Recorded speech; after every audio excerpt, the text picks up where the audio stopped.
sommaire, comme toujours. Qui suis-je? Vous allez voir que c'est pas très intéressant. Pourquoi faire son pain en levain? C'est là qu'on va commencer à faire des trucs intéressants. Pourquoi du levain? Pourquoi de la levure? Pourquoi pas l'un? Pourquoi pas l'autre? On verra. Quels sont les accessoires dont je vais avoir besoin pour faire mon pain? Quels sont les ingrédients dont je vais avoir besoin? C'est pas compliqué, vous verrez, c'est vraiment les trucs qu'on trouve presque dans la nature. Presque. La recette en elle-même, le résultat, vous en avez un petit morceau là, effectivement, nos amis sur Internet ne le voient pas, mais j'essaierai de le montrer mieux. Et puis, qu'est-ce qu'on peut faire ensuite? Une fois qu'on a fait son premier pain, c'est gentil, mais il y a d'autres choses à faire. Alors, qui suis-je? Je suis un exégète amateur des internets. Je suis admin 6 Unix. Je sais, c'est dur. Un ex-macounet, oui, je sais, je m'enfonce, mais je me soigne. Un coup de FreeBSD. Je fais du pain, c'est un peu pour ça que je suis là. Et je fais plein d'autres choses, j'ai écrit des bouquins, je fais du jardinage. Enfin, mes tomates vont bien, je vous remercie. Alors, pourquoi faire son pain en levain? Première des raisons, c'est s'amuser. Franchement, qu'est-ce qu'on s'amuse. Après une journée de boulot, mettre les mains dans la pâte, ça détend. Vous pouvez pas vous imaginer à quel point. 10 minutes de pétrissage et il n'y a plus de soucis. Sérieux. Se nourrir. Bah oui, si on fait du pain, c'est pour le bouffer aussi, hein, faut pas exagérer. Faire des expériences, on peut faire plein de choses sympas. À partir de la pâte à pain, on fait de la pâte à pizza. Puis on peut faire de la brioche, et puis on peut faire de la pâtisserie. Et puis après, on peut faire, je sais pas, du mascarpone, des tas de choses sympas. Et se préoccuper de sa santé. On verra ça rapidement, je suis pas médecin non plus. Hein. Des accessoires, de quoi je vais avoir besoin? Un grand saladier. Un beau saladier, un cul de poule. Enfin, quelque chose de maousse, hein, faut pas exagérer. Sauf si vous voulez faire que des petits pains individuels, mais on va faire du pain, pour de vrai. Moi, j'adore les saladiers en terre cuite. D'abord, le contact est vachement sympa, vachement intéressant. Vous avez sans doute fait travailler un artisan, ce qui est pas plus mal. Puis le contact de la farine, de l'eau et de la terre cuite, c'est sympa, c'est un retour aux sources. Un verre mesureur. Bon, j'ai trouvé la photo de celui-là qui n'est pas extraordinaire, mais ça permet de mesurer la farine et l'eau qu'on va mettre dans notre pain. J'ai déjà dit les ingrédients, je vais trop vite. Des pannetons. Alors les pannetons, ce sont des corbeilles généralement en osier qu'on recouvre d'un linge. Alors on va éviter le synthétique. On va plutôt essayer de faire ça avec du lin. On en trouve dans le commerce, on en trouve énormément dans les magasins de décoration. Parce que, c'est vachement joli. Oui, mais c'est vachement utile pour faire du pain aussi. Alors souvent, il y a écrit dessus, maître d'hôtel. C'est pas grave. Ça fera pas un moins mauvais pain. Par contre, veillez bien à ce que ce soit du lin. S'il faut, démontez-le et lavez-le avant de l'utiliser. Vous savez pas où ça a traîné. Comme c'est pas destiné à faire du pain, c'est pas forcément industriellement fait pour être alimentaire, donc faites un peu attention quand même. On évite les trucs achetés dans les boutiques à bas prix, voilà. Il faut mettre un tout petit peu plus de 3 € là-dedans. Mais si vous pouvez acheter du lin d'un côté et les paniers de l'autre, c'est qu'un peu de couture, c'est pas non plus dramatique. On fera une conférence sur la couture plus tard. Un pot. Un pot, encore une fois en terre cuite, c'est plus sympa. Et c'est là-dedans que je conserve mon levain. Je fais mon levain, il est là-dedans. Chaque fois que j'en ai besoin, j'en extrais pour faire mon pain et je réalimente mon levain, on verra ça tout à l'heure. Un four, oui je sais. Alors, franchement, le four, c'est pas le plus important. J'utilise le four de la cuisine, le four électrique. J'ai fait des pains dans des mini-fours. Le mini-four Moulinex où on se brûle rien qu'en s'approchant parce que la chaleur s'échappe par la porte. On ne sait pas comment ça chauffe ce truc, mais j'ai réussi à faire des pains là-dedans. Donc, c'est pas le four le plus important. Oui, celui-là est magnifique. C'est vrai que un four à bois, mais c'est la conférence de l'année prochaine. Et une lame très affûtée pour grigner son pain. On verra ce que c'est que grigner son pain. Puis il faut un peu de patience. Parce que le temps de travail n'est pas énorme. Franchement, faire un pain, c'est 30 minutes de boulot. Par contre, ça s'étale sur 4 à 6 heures. Donc ça se fait pas comme ça. On se lève pas à 5 heures du matin en se disant tiens, je vais faire un pain pour le petit-déj. Non, parce que votre femme, elle se relève dans 2 heures, hein, donc elle n'aura pas le temps. Les ingrédients. Les ingrédients, Ah oui, déjà. Bon, ben. Donc, on a besoin de levure ou de levain. La conférence, c'est faire son pain au levain. Quelles sont les différences entre le levain et la levure? La levure, c'est un champignon unicellulaire, je dis ça pour les biologistes, qui était le même pour la boulangerie, la viticulture, la brasserie et tout ce qui se fait à partir de levure. C'est pas forcément exactement le même, mais il se ressemble énormément. C'est celui qu'on retrouve aussi dans le fromage, dans le roquefort, non. Il a un inconvénient par rapport au levain, qu'on verra tout à l'heure. La levure chimique, c'est rien, c'est du bicarbonate de soude qui, en présence d'eau et de chaleur, gonfle et fait du CO2. C'est le truc facile, c'est je prends de la farine, du bicarbonate de soude et ça y est, ça marche. Mais est-ce que c'est ce qu'on veut? Le levain, par contre, il est issu de la fermentation des bactéries qui sont présentes sur les graines de blé et donc dans la farine. Et c'est elles qui vont interagir avec l'eau, la chaleur, pour faire gonfler notre levain. Selon la température, l'eau, la farine, la pression atmosphérique, le levain est différent. En ce moment, faire un levain, c'est pas fastoche. Sérieusement, c'est galère. Avec le temps qu'il fait, c'est très dur. Quand il a fait beau fin mars, je faisais un levain en 12 heures. C'était de la folie. Tu sais. Paf, paf. Oh, déjà! Incroyable. Mais en ce moment, c'est pas terrible. Ça devrait aller mieux.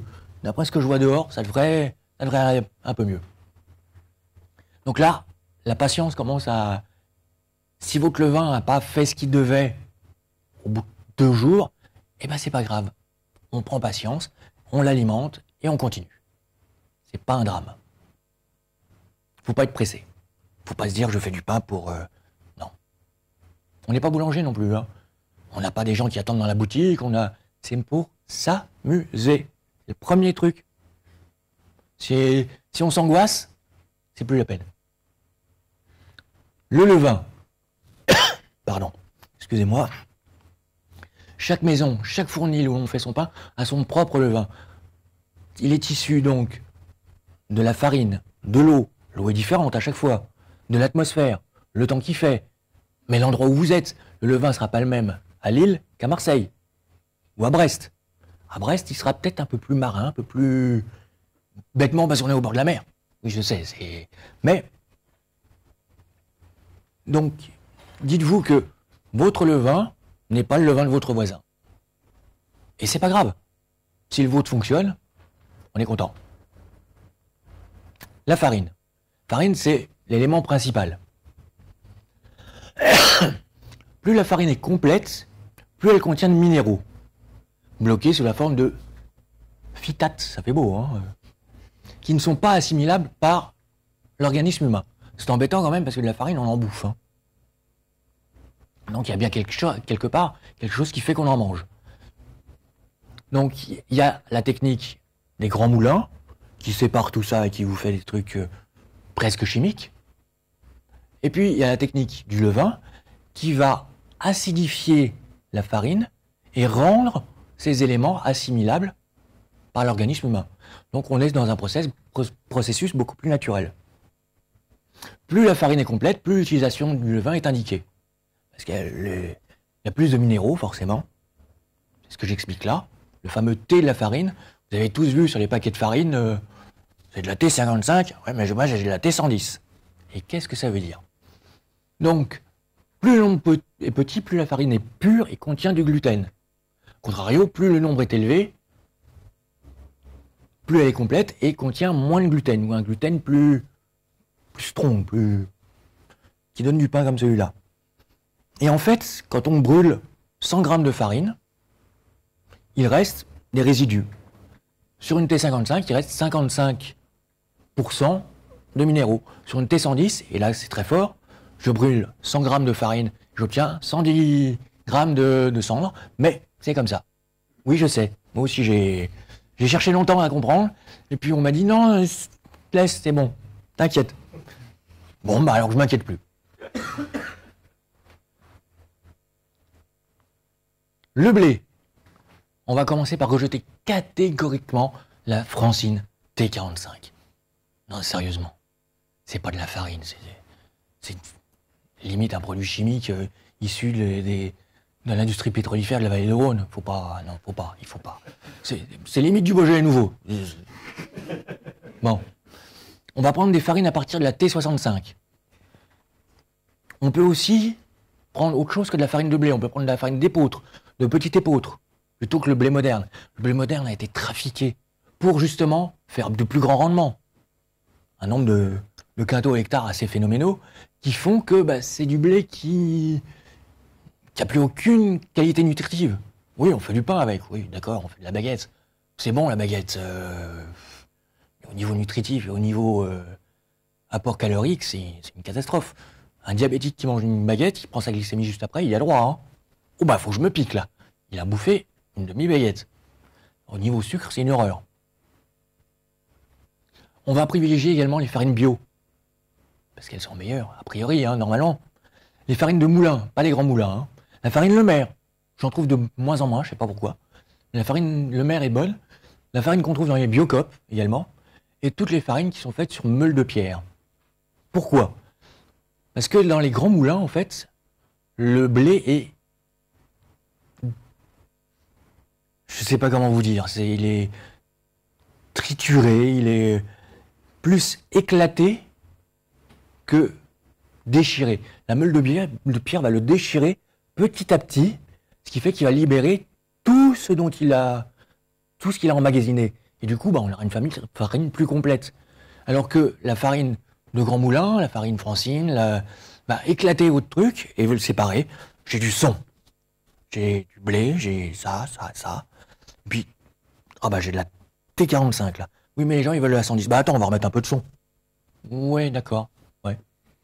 Mais autant prendre de la farine avec du son tout de suite, hein. Ça va être plus simple. Mais bien évidemment, vous faites ce que vous voulez, hein. Ce que je vous dis, c'est comment je fais. Chacun fait comme il veut. Comme le levain est différent dans chaque maison, le pain est différent dans chaque maison. Je vous donne juste ma technique, hein, et ce que je fais moi. Le gluten. C'est l'ennemi du hipster, vous le savez. J'espère qu'il n'y en a pas trop ici. Mais c'est lui qui permet au levain de buller et au pain de monter. C'est lui qui va interagir avec l'eau, la chaleur. Allez, tiens, pour faire peur, ça se trouve vraiment, hein. Du gluten de blé, c'est... J'en ai jamais acheté, il ne faut pas exagérer non plus. L'indice glycémique. Je reviens à mon diabétique de tout à l'heure. L'indice glycémique de la baguette de tradition, donc celle qui a un peu plus évolué que la baguette de base, est de 70. Il est de 40 pour un pain de farine complète et 45 pour un pain d'épeautre intégral comme celui que j'ai là. On a donc un avantage à faire son pain et son levain quand on est diabétique. Parce qu'on va prendre des farines d'épeautre, du blé bio, et on va avoir un indice glycémique moindre. Le pain, c'est une céréale. Donc, le diabétique doit s'en méfier quoi qu'il arrive. C'est mauvais. Enfin, c'est mauvais. C'est pas forcément terrible pour lui. Mais la baguette, de base, la baguette blanche, celle que tous les boulangers vous font, elle est à 95. 95, je vous l'ai dit, c'est une bombe glycémique. Un diabétique doit fuir une boulangerie, normalement. En fait, non, il y va parce que les pains au chocolat, les tartelettes à la fraise, etc. Et en plus, il n'y a aucun nutriment. Manger un sandwich de baguette blanche, vous aurez faim dans 20 minutes. Il n'y a rien dedans. Le jambon est polyphosphaté. Les tomates, on n'en parlera pas. Le beurre, est-ce que c'est du beurre? Et le pain, on vient de voir que... Petite conclusion vite fait, avant de passer à plus amusant. C'est super fastoche de faire du pain et du levain avec de la T45. Mais on a beaucoup d'indices glycémiques et des nutriments, pas énormément. Par contre, c'est beaucoup plus dur. Pardon aussi aux gens de l'Internet. C'est beaucoup plus dur de faire du levain et du pain avec de la T150. Déjà, il faut en trouver de la T150. Hein. Mais l'indice glycémique est bien moindre et il y a beaucoup plus de nutriments, donc c'est meilleur pour la santé et plus nourrissant. Jusque-là, tout le monde a suivi. J'ai perdu personne. Les autres ingrédients, parce que j'ai parlé de la farine, c'est... À vous de faire votre choix. Hein. Il faut donc une farine panifiable. au moins 50% de farine panifiable. Farine panifiable, c'est celles qui contiennent du gluten, donc l'épeautre, le petit épeautre, le blé, le seigle dans une moindre mesure. Il faut, pour faire du pain avec gluten, je suis désolé pour les gens qui sont en régime non gluten, je ne sais pas faire du pain sans gluten. C'est ce qui fait que je trouve que ça bon, moi. Donc il faut, pour faire du pain avec gluten, au moins 50% d'une de ces farines. Si vous faites du seigle, il faut un peu plus. Hein. Le seigle, il n'y a pas beaucoup de... Donc de la farine bio, on l'a dit, de l'eau, filtrée ou minérale. L'eau du robinet est une horreur, elle est pleine de chlore, et donc va tuer les micro-organismes qui se trouvent dans votre farine et qui font le levain. Alors ça va finir par monter, effectivement, mais au bout de 15 jours, on peut commencer à se dire que la patience, c'est gentil, mais... Il nous faut du sel, parce que le pain sans sel, c'est pas terrible. Je sais pas si vous avez déjà essayé, mais... Voilà, c'est... La figure de Benoît, c'est tout à fait ça. Bon, je préfère du sel bio, du sel de Guérande, si on peut. Hein. Effectivement, tout ça a un coût. On est bien d'accord. C'est un jeu, et on investit dans un jeu. Faut mettre un tout petit peu de sous. Bon, pas un drame non plus. Hein. La fameuse vidéo que je... Alors, c'est Thomas Carpentier, qui est au Québec, qui a filmé son levain pendant 4 heures. Une photo toutes les 10 secondes. Et vous allez voir, c'est assez impressionnant ce qui se passe. Donc, il a mis ça dans un pot de verre, qu'on voit mieux, parce que sinon, dans un pot de terre, moins fun. Et vous allez voir. Alors, la vidéo n'est pas de super qualité. Et vous allez voir que petit à petit, ça va se mettre à buller. Alors, à la couleur, il a pris une farine assez pure. Je dirais une T55, je pense. Peut-être... Et vous voyez, ça y est, ça gonfle. Et ça y est, c'est parti. Là, on l'arrêtera plus. Alors effectivement, quand vous venez toutes les 10 minutes, mais il n'a pas bougé. Mais en fait, si, regardez, c'est très impressionnant. Bon, en plus, il a mis de la musique dessus, je sais pas si c'est formidable, mais c'est pas grave. Donc déjà, je remercie Thomas de m'avoir autorisé à utiliser sa vidéo, même s'il ne saura jamais que... Si, je vais lui envoyer les slides. Donc voilà à quoi ça ressemble, un levain qui gonfle. Alors, il gonflera pas forcément comme ça chez vous. Si vous mettez de l'épeautre, c'est moins flagrant. Le mien actuellement, il a 15 jours, il commence à être costaud, mais il gonfle pas comme ça. Mais c'est de l'épeautre.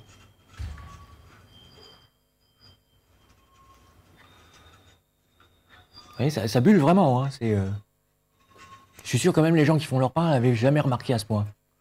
Ça change les choses de le voir en vrai. Puis au bout d'un moment, il sort du verre et il s'étale. Voilà.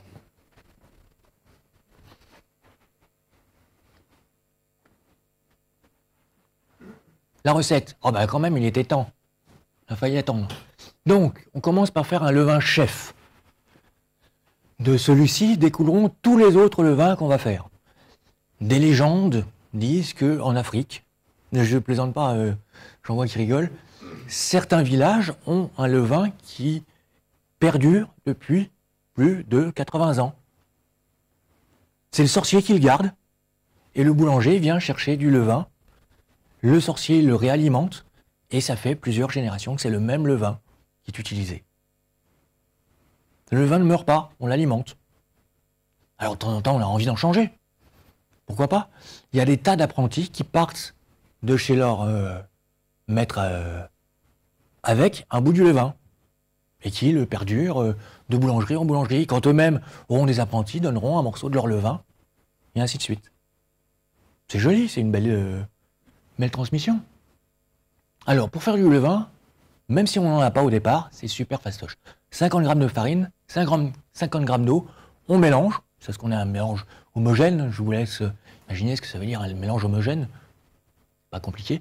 On laisse reposer au moins 12 heures, plus avec le temps qu'il faisait, je ne sais pas encore. Et puis ensuite, on le réalimente tous les jours, à peu près à la même heure. Bon, c'est pas grave, il n'a pas de montre non plus. Hein. À peu près à la même heure, on le réalimente. 50 g d'eau, 50 g de farine, on mélange, puis il finit par buller. Puis quand on a besoin de faire du pain, on prélève la quantité de levain qu'on veut, on fait notre pain, et on réalimente notre levain. On peut aussi prendre tout le levain et extraire un morceau de la pâte pour faire le prochain levain. Personnellement, je préfère avoir mon levain dans mon pot, séparé. C'est récent, j'ai changé de technique récemment. Comme ça, mon levain reste mon levain, il n'est pas pollué par du sel ou par autre chose, ça reste que de la farine et de l'eau. Donc voilà, on attend jusqu'à ce que le vin bulle ou gonfle. J'ai mis gonfler parce que effectivement, si vous prenez de l'épeautre, ça ne va pas buller comme on vient de le voir. Ça va être plus gonflé, plus... On va sentir qu'il est... Ah ouais, il est plus proche d'Obélix que d'Astérix, hein. On va le voir. La pâte à pain, c'est fastoche. Ça se fait en 3 temps de manipulation et 2 temps de repos. Donc, on mélange de la farine. J'ai mis 500 grammes, mais on peut mettre plus, on peut mettre moins. 350 grammes d'eau. Là, j'ai mis 350 grammes, mais c'est pas forcément précis. C'est à vous d'estimer. Effectivement, le premier pain que vous allez faire, 500 grammes de farine, 350, vous allez respecter pour être sûr, c'est normal. Puis après, vous allez prendre de l'expérience et vous dire, ouais, mais il fait plus chaud, on va peut-être mettre un peu moins d'eau ou un peu plus d'eau. Et vous allez changer comme vous voulez. La quantité de levain évolue aussi avec la météo, il en faut plus ou moins. Au printemps, cette année, dans ce qui devait être le printemps, je mettais 300 grammes, ce qui est quand même pas mal. En été, on met que 100 grammes, voire 50. Les étés où il fait très chaud, on peut mettre que 50 grammes. Mais en hiver, on peut mettre jusqu'à 1 kg de levain pour 1 kg de farine. On commence à faire le pain costaud, mais en hiver, c'est beaucoup plus difficile de faire monter tout ça. On peut peut-être essayer de mettre un peu de farine blanche pour le booster, mais c'est un peu triché. Là, il manque un truc. On mélange à la main. C'est plus agréable, je vous l'ai dit tout à l'heure. Ça détend après une journée de boulot. Franchement, quand vous avez eu des utilisateurs sur le point du nez, j'arrive pas à cliquer sur ma souris. Ah oui, mais c'est pas branché ta souris, t'es drôle. Bon, je diverge. C'est beaucoup. Donc on fait ça à la main parce que c'est agréable et ça ne casse pas les fibres du pain. L'un des objectifs du pain, c'est aussi d'avoir des fibres. C'est pour avoir de la baguette, je vais plus vite d'aller chez mon boulanger. Chez mon boulanger, je vais y arriver. Et on laisse reposer au moins 2 heures, sous un linge propre. Enfin, on essaye qu'il soit propre. La pâte doit gonfler. Pardon, à nouveau. Doubler le volume, plus ou moins, c'est... Il n'y a pas de règle, on ne va pas le mesurer. Ça n'a pas doublé, c'est méchant. Non, on voit que ça a à peu près doublé. Si ça fait plus, eh ben ça fait plus, c'est pas grave. On va passer au façonnage. On prend notre pâte, je vais vous faire des gestes. Je vais me mettre bien devant la caméra, que nos amis de l'internet le voient bien. J'ai ma pâte là sur mes mains, je rabats 1 fois, 2 fois, 3 fois, 4 fois. J'ai fini. C'est tout. C'est pas la peine d'agresser votre pain. Comme dit la personne qui m'a tout appris, le pain c'est vous. Mettez-vous juste à sa place. Vous aimeriez vraiment qu'on vous frappe pour enlever l'air qu'il y a dedans, comme on le voit sur internet plein de fois. Prenez votre pâte et le frappez là. Mais pourquoi? On peut pas être un peu gentil avec le pain? Non, juste rabattre 4 fois. Effectivement, on le verra tout à l'heure, si on rajoute des graines, des choses, il faut remélanger. Mais on le fait gentiment. On n'est pas là pour l'agresser. C'est comme le premier pétrissage. C'est pas la peine de le faire longtemps. Il faut mélanger les ingrédients. Point. Une fois que c'est mélangé, il se débrouille. Il est grand. C'est pas la peine de le pétrir pendant 25 minutes. Franchement, au lit, c'est vachement agréable, 10 minutes. 3 heures? Ça va être long, hein. Quand est-ce qu'il va finir ce truc? Ben, le pain, c'est pareil. On le pétrit, on mélange les ingrédients. Dès que c'est fait, on lui fout la paix. C'est son... Après, il va travailler tout seul. Il est grand. Ne vous inquiétez pas. Donc, on rabat la pâte, comme je viens de vous montrer avec beaucoup de talent. Bon, d'accord. On façonne une boule. C'est pas forcément facile. Que l'on dépose dans notre paneton fariné. La clé est en haut. La clé, c'est en fait... Je pose la télécommande. Quand vous allez façonner votre boule, vous allez ramasser la pâte en dessous. La clé est là, sous vos doigts. Donc, on retourne et la clé est au-dessus. J'espère que je suis clair. Sinon, je remontrerai. Ne vous inquiétez pas, c'est pas grave. Puis on laisse reposer à nouveau 2 heures sous le linge. Ça doit à nouveau gonfler, pas forcément doubler, mais un peu gonfler. Une fois de plus, on s'amuse. Le pain qui est là, je l'ai fait mardi soir. Mardi soir à minuit, il n'avait pas voulu gonfler. Eh ben tant pis, je le laisse la nuit. Le lendemain, il avait gonflé suffisamment, il était content. Eh ben allez, au four, c'est le moment. J'ai pas eu de pain au petit déjeuner. Bon, ben tant pis, j'en ai eu le soir. Eh, c'est sympa aussi, hein, avec du fromage. Notre pâte est levée, ça y est, elle est prête. On va la préparer pour la passer au four. On farine la lèche frite du four ou une plaque de cuisson. Ou alors, si vous êtes très riche et que vous êtes payé une sole de four, c'est-à-dire une plaque en pierre réfractaire qu'on met dans le four électrique, que l'on chauffe pour faire le pain, ça vaut presque aussi cher qu'un four à pain. Donc, il y a des gens qui le font. Donc, on farine ce truc, on retourne le paneton dessus, donc la clé qui était au-dessus se retrouve en dessous. On est d'accord? On farine un petit peu pour que ce soit joli, et on grigne le pain. On grigne le pain avec la lame très affûtée de tout à l'heure.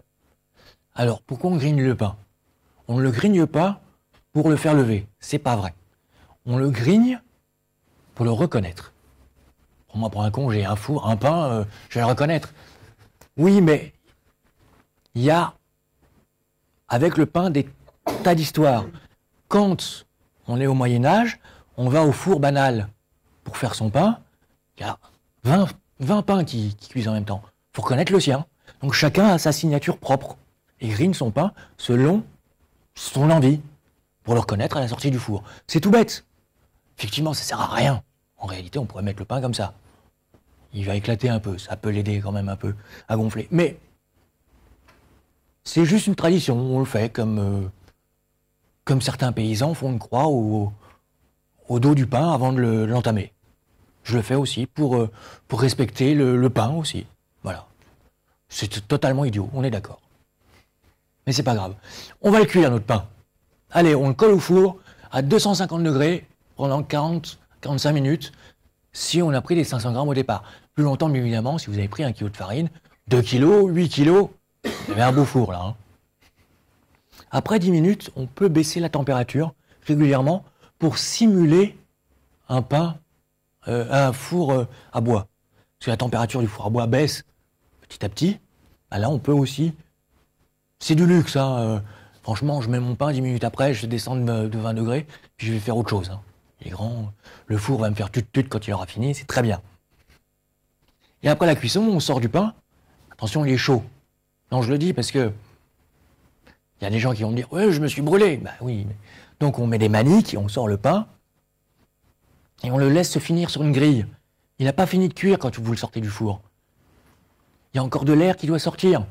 Donc on le laisse tranquille. Puis en plus, le pain chaud qui sort du four, c'est pas super bon et c'est pas digeste. Donc c'est pas une raison. Après vous allez dire ouais mon pain était déjà là. Non, vous l'avez mangé trop tôt. Il a été démoulé trop tôt ce truc. Et au bout d'une bonne heure, il devient consommable. Il est encore tiède. Parfait. Un truc à faire, c'est l'écouter votre pain. Vous venez de le sortir du four et vous prêtez l'oreille. Vous allez l'entendre croustiller, finir sa croûte. Vachement sympa. Le pain sonne creux si on donne un petit coup en dessous. C'est signe qu'il est bien. S'il sonne pas creux, c'est... Ah, vous l'avez raté, c'est pas grave. Hein. Ça se mange aussi.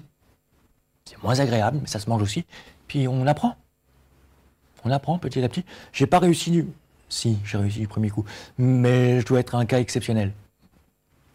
Et on laisse bien refroidir le pain, voilà, je vous l'ai dit. Le pain trop chaud n'est ni bon, ni digeste. Le coup de buée, c'est un truc vachement important qu'on ne fait pas sur un four à bois. Parce qu'un four à bois, on a levé de la cendre, on l'a enlevé, on a passé une serpillière pour mettre un peu d'eau. Mais dans un four électrique, on va laisser dans le fond du four un vieux plat à tarte, un truc qui ne sert plus du tout, et dans lequel on va jeter, une fois qu'on a enfourné notre pain, un verre d'eau, très rapidement, on referme le four tout de suite pour faire de la buée. La buée va caraméliser les sucres qui se trouvent sur la croûte et faire une belle croûte croustillante et dorée. C'est le truc. Il y a beaucoup de gens qui ne le savent pas et qui disent « Mon pain, on dirait du pain de chez Paul. » Bah oui, voilà, c'est pour ça. Paul, il connaît pas le coup de buée. C'est dommage. Pourtant un boulanger, normalement. Alors, quelques photos de ce que j'ai pu faire. Ça, c'est un pain fait au mini-four. Vous voyez, c'est pas forcément immonde, hein. Le mini-four, mangeable, grigné bizarrement, mais bon, pas grave. Petit pain de sel. Période de Noël avec... vous voyez ce que je veux dire? Des brioches. Avec le même levain, on fait de la brioche. La pâte à pain, c'est quoi? C'est de la brioche. C'est du... La pâte à brioche, qu'est-ce que c'est? C'est de la pâte à pain avec du lait à la place de l'eau. Peut-être un ou deux œufs. Un pain d'épeautre, celui qui est là. Un autre pain d'épeautre, ou le même. Un pain un peu trop cuit. Allons un peu plus loin. On peut ajouter d'autres farines. Du sarrasin, du seigle, du maïs, du millet, du riz, ce qu'on veut. Je vous le rappelle, 50% de panifiable et ce qu'on veut. Le pied, non? On peut ajouter plein de graines. Du lin, du sésame, des pépins de courge, du pavot, du tournesol, des noix, des fruits secs, du basilic, des framboises. Ce qui vous fait plaisir. Une fois de plus, numéro 1, on s'amuse. Alors effectivement, vous allez peut-être pas tenter ça avec le premier pain. Hein. Faites 2, 3 pains que vous allez réussir, et puis après, allez, on se lance. Au pire, c'est pas bon. C'est pas un drame. Je vous l'ai dit, je sais pas faire de pain sans gluten. Désolé pour ceux qui attendaient ça. Alors, il y a d'autres recettes sur mon blog. Par exemple, un pain express type pita en 2 heures. C'est amusant à faire. Et si vous avez des questions, c'est le moment. Je sais même pas combien de temps j'ai mis. J'ai encore 20 minutes. Ah, c'est de la folie. Alors, normalement, il y a un micro qui circule. Parce qu'il faut que nos amis de l'Internet entendent les questions.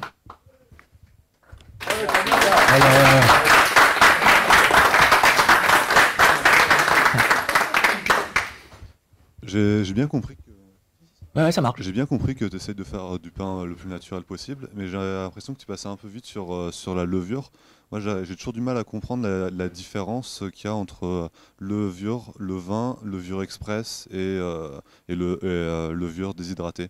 Est-ce que ça change vraiment la panification ou c'est... Ça ne change pas forcément la panification. La levure express, il faut oublier, c'est du bicarbonate de soude.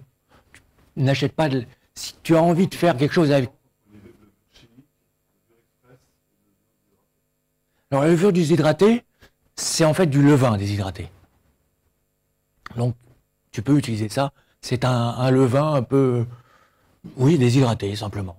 Mais ça marche. Faut vérifier ce qui est écrit sur l'étiquette. L'avantage de faire son levain, c'est que tu sais d'où ça vient. La levure, le problème de la levure, c'est que elle va agir vite et risque de bouffer les nutriments de ton pain. Donc tu vas avoir un truc super gonflé, super joli, mais pas forcément extraordinaire au niveau nutritif. Mais si tu veux quelque chose de beau, pour un mariage, pour épater la galerie, c'est parfait. La levure express, c'est que du bicarbonate de soude. Donc autant acheter du bicarbonate de soude. Tu peux avoir 1 kilo pour le prix des 25 grammes de levure express. Ce serait con de se priver. Ce qu'il faut également savoir, c'est que le boulanger qui fait son pain au levain a le droit de mettre 3% de levure. Et là, on arrive à un problème. C'est que la levure est un champignon unicellulaire, on l'a vu.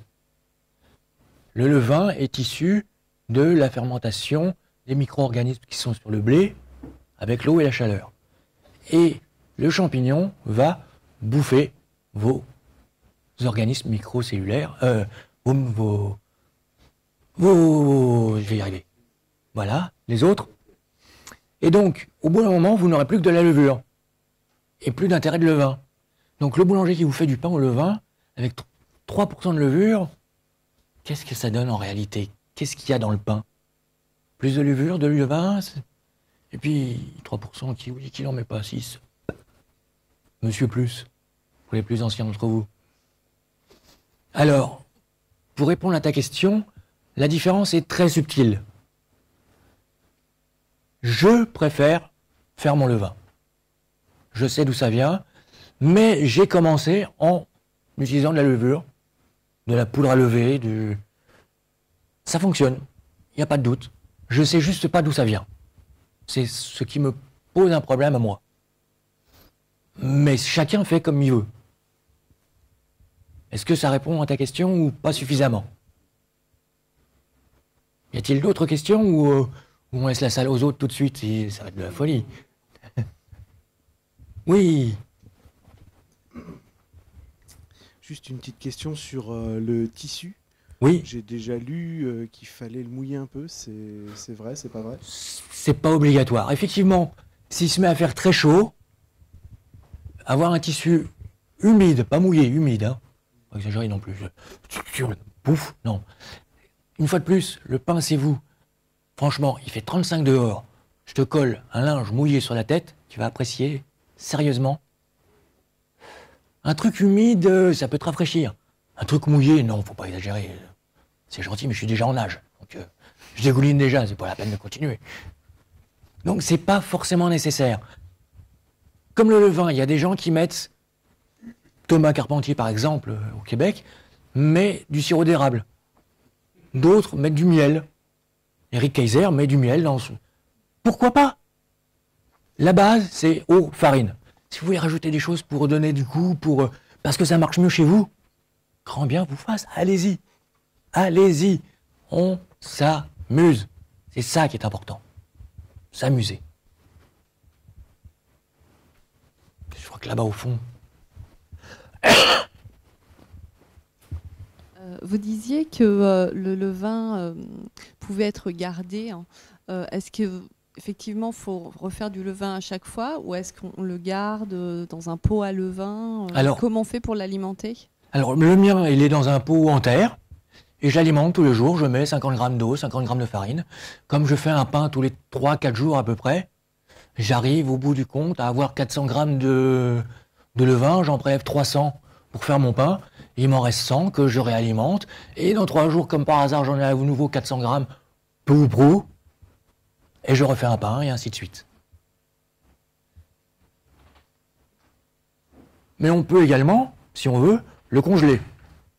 Je sais, ça a l'air effarant comme ça, mais on prend du levain, on en fait une petite boule, on met un peu de farine pour qu'il soit un peu plus costaud, parce que sinon il va s'étaler dans votre congélateur, ça va être une horreur. On le met dans un sac à congélation, on le congèle, quand on en a besoin, on le sort, on le laisse se décongeler. Pas de cronde, pas de... Il est grand, il va décongeler.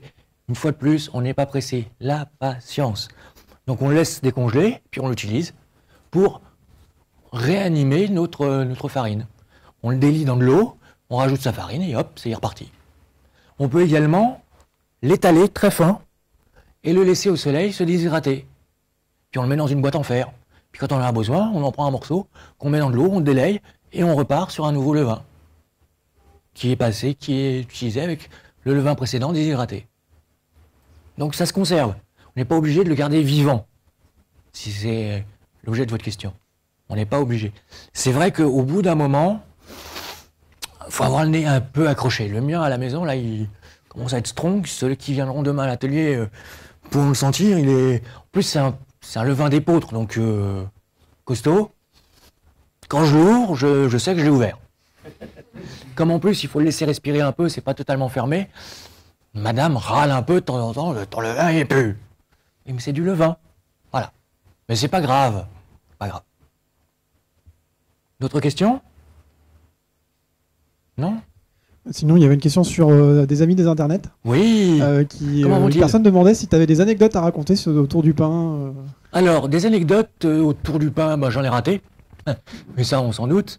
Non, ce que je vais vous raconter est pas forcément une anecdote, mais je ne sais pas si vous connaissez le chantier médiéval de Guédelon, qui est vachement bien. Si vous ne connaissez pas, il faut y aller. C'est une pub gratuite pour ces gens-là que j'adore. Ma maison de campagne est à 15 km. Donc j'y vais le jour d'ouverture, je vais acheter mon passe-muraille et puis j'y vais quand je veux. Et là-bas, il y a un boulanger. J'ai discuté avec lui il y a 4 ans. Je faisais mon pain dans une machine à pain. Il m'a dit, écoute, si tu veux causer avec moi, tu la jettes. Bon, d'accord. Et je vais t'apprendre à faire du pain. C'est lui qui m'a appris tout ce que je vous ai dit aujourd'hui. J'ai aussi un peu de mon expérience, bien évidemment, au bout d'un moment, je commence à m'en faire moi-même. Et chaque fois que je le vois, il me dit, bah, prends un samedi, viens à 8h, on va faire tout le pain ensemble. On va allumer le four, on va... J'ai pas le temps, mais il va falloir que je le fasse. Il va falloir que je le fasse. Donc, si vous allez à Guédelon, allez-y en week-end quand il fait beau pour rencontrer Max, que je remercie ici de m'avoir tout appris. Vous verrez, ce garçon est passionnant. On pourrait rester des heures à écouter et c'est 1/10 de la visite de Guédelon. Je vous laisse imaginer le reste. Vous pouvez dialoguer avec tout le monde là-bas. Donc, voilà. Des anecdotes autres. Oui, à Provins. Provins, fête médiévale, où je vais régulièrement. J'avais pas de pain. Et puis, il me fallait du pain, boulanger, là. Un truc qui a l'air pas trop moche. Bon, bah, on va prendre ça. Et puis, histoire d'entamer la conversation, je lui dis, bah, je fais mon pain. Et il me dit gentiment, eh ben, les gens qui me disent qu'ils font leur pain, moi, je leur dis que je répare ma voiture. D'accord? Pensant dans la gueule. C'est pas grave, hein? Il a le droit, après tout. C'est son métier, il a le droit de penser que je fais ça comme un clown. Et je fais ça comme un clown, bien évidemment. J'ai pas mon CAP de boulangerie. Je fais ça sur ce que Max m'a appris et ce que j'ai appris. C'est pas ce que j'ai lu un peu dans les livres, mais... Et puis j'ai bouffé son pain. Eh ben, je préfère pas monter dans sa bagnole, hein. Ouh! J'en ai goûté des mauvais, mais à ce point, je sais pas comment il l'a fait, lui. Donc si ça peut contenter nos amis de l'Internet des anecdotes, en voilà une. Y a-t-il d'autres questions? C'était pas vraiment une question, mais du coup, ta conf m'a fait penser à un documentaire que j'ai vu, un web documentaire que j'ai vu il y a pas longtemps, sur un site qui s'appelle Sideways. En plus, le sous-titre, c'est le documentaire qui vous tient hacker. Voilà. Waouh! Hein, déjà, c'est une anecdote en soi. Mais sans blague, le documentaire était très impressionnant. C'était alors pour le coup, c'était un boulanger. Il se présentait pas tel quel en fait. Il avait fait de la boulange. Il avait fait plein de métiers. C'était un monsieur, je sais pas. Et il avait décidé de construire un métier, de construire son activité professionnelle vraiment comme il le voulait. Et il voulait des choses assez précises. Il voulait travailler 2 jours par semaine, pas plus, pour avoir le temps de faire son jardin. Enfin, c'était plus que du jardinage, hein. Il était en autonomie alimentaire pour lui et sa famille. Il voulait 2 semaines de vacances par mois pour pouvoir voyager. Enfin bref, voilà. Il s'est posé comme ça, il s'est dit, voilà, je sais faire du pain. J'ai plus qu'à trouver un levain qui permette au pain de se conserver assez longtemps. Comme ça, je peux faire mon pain pendant 2 jours de la semaine. Le reste du temps, le pain est dans la boutique, je laisse la boutique ouverte. Les gens viennent payer d'eux-mêmes, laissent ce qu'ils veulent dans la... Et donc il le fait en fait depuis 30 ans, il est en Bretagne. Et du coup, je t'enverrai peut-être le lien, je sais pas si ça t'intéresse, mais ça me fait, les photos de tes pannetons et tout ça m'ont fait penser à lui parce qu'effectivement, il y en a de partout. J'imagine. Et lui dit avoir trouvé la recette de son levain dans des sources du XVIIe siècle. Je ne sais pas quelle est la part de légende, voilà, un peu un grimoire manuscrit, je ne sais pas quelle est la part de bluff, mais enfin voilà, c'est juste pour partager ça parce que ça me... Et alors, lui aussi, quand il en parle, c'est beau, hein, parce que dans les web documentaires, je ne sais pas si c'est le même, il y en a un qui est décrit comme, jamais il se donnera ce titre, le meilleur boulanger du monde. Et on le voit décanter son eau dans des grandes dames Jeanne, la faire tourner pour leur donner de la vie, faire son pain. Quand il fait une fournée, elle est déjà vendue. Il ne cherche pas de clients. Il a des clients. Il faut qu'il fasse tant de pain pour Madame Michut. Il fait ses pains. Ce pain-là, on le tient 1 semaine. Hein. Je n'ai pas besoin d'autre chose. Il se conserve dans son torchon pendant 1 semaine. Je n'ai pas de question à me poser sur le levain. Ça marche. Donc lui, il fait 2 jours de pain. Il fait des pains pour la communauté autour de lui. Tout est déjà vendu. Il fait son potager, il s'amuse avec ses enfants. Ouais, ça y ressemble beaucoup, ouais. Oh, le pied. Me poussez pas trop fort parce que sinon j'y vais. Je te suis. Ben si tu veux. D'autres questions ?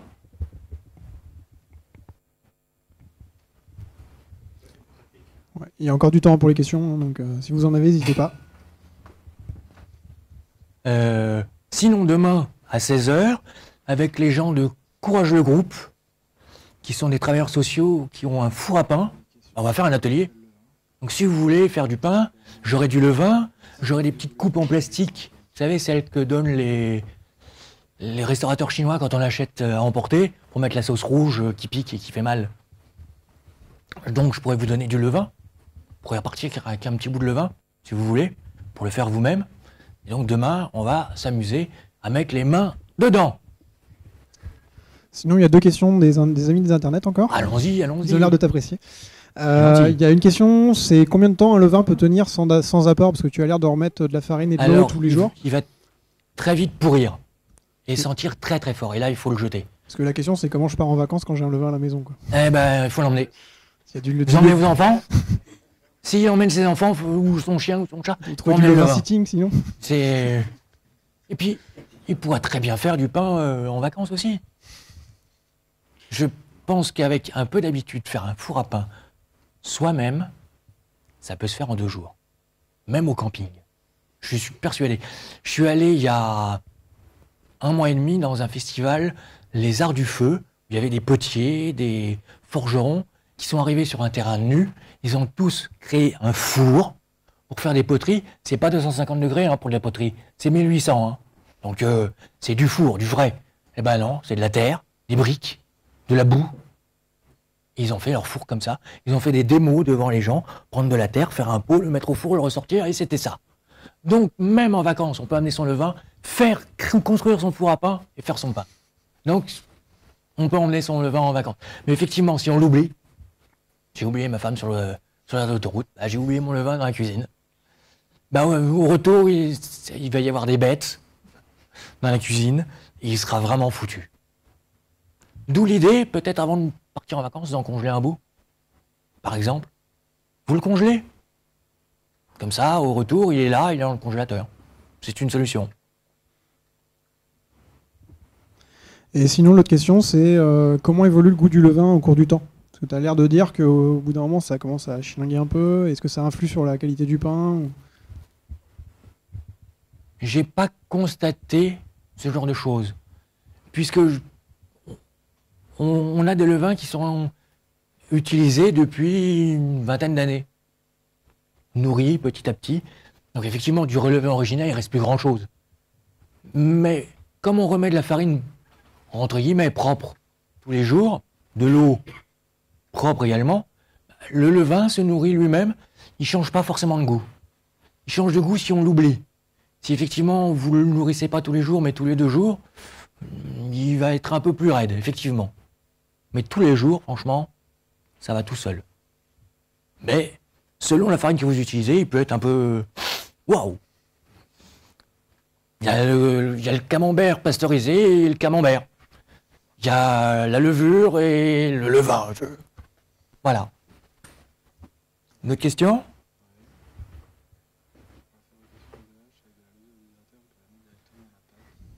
Oui, donc je vais lire la question parce qu'elle est longue. Pour la fabrication des brioches avec de la levure déshydratée, est-ce qu'on peut la mettre directement dans la pâte ou est-ce qu'il faut un peu la délayer avant comment on fait, d'où son nom, déshydraté, il faut la réhydrater. Tout simplement, voilà, c'est écrit sur le paquet, déshydraté, donc on réhydrate un petit peu. Mais faites ça avec du levain. Si vous avez du levain, faites ça avec du levain. Du levain, de la farine, du lait, des œufs, hop, hop, hop, on laisse reposer, on façonne, on laisse reposer, on met au four, on met les fruits confits parce que c'est une brioche. Et encore, c'est même pas obligatoire. Et voilà. Franchement, ça se fait au levain aussi. Pas de problème. Mais le levain déshydraté, il faut le réhydrater. Ou la levure. D'où son nom. D'autres questions? On a encore le temps pour une question ou deux si jamais il y en a. Allez, quoi. Non? Bon. Après l'atelier, oui. Pendant. Bon, j'ai amené un peu de pain. Il y en a. Oh, si, tout le monde devrait pouvoir le goûter. Pas les gens de l'internet, je suis désolé. Allez. Attends, je vais peux mettre un passer la salaud, caméra je vais vous le montrer. Ouais, vas-y, mais ça. Regardez. Voilà. Donc c'est un pain d'épeautre. Non, c'est de la farine de blé T110 et du levain d'épeautre. Donc il est très serré. Vas-y, décale-le un peu, là. Un peu plus haut. Voilà. Voilà. J'espère que vous le voyez bien. Il est très serré. La mie n'est pas très très alvéolée, parce que la T110 c'est costaud, le vin d'épeautre est bien costaud. En plus, il doit avoir 3 mois maintenant. J'ai commencé il y a 3 mois celui-là. Donc il est bien. Mais il sent bon. Il sent très bon. Franchement, quand vous mangez du pain, respirez-le avant aussi. Respirez ces arômes. Pardon? Donc il faut lui parler, l'écouter et le respirer. Tout à fait. Donc il faut parler au pain, l'écouter et respirer. Et le respirer, tout à fait. Oui, c'est compliqué. Hein. Ah, c'est pas un routeur Cisco. Ah. Ah, tu peux lui parler, mais c'est pas sûr qu'il te comprenne. Le pain, il peut.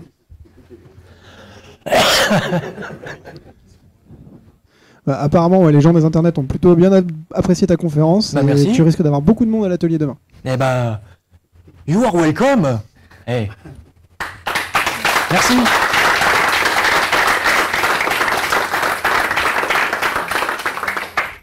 Bah, merci à toi, Jacques, hein, pour cette Bah, grande de rien. démonstration de pain. Donc, si vous ici, voulez manger un petit peu, il est là pour ça. et donc juste après, donc conférence.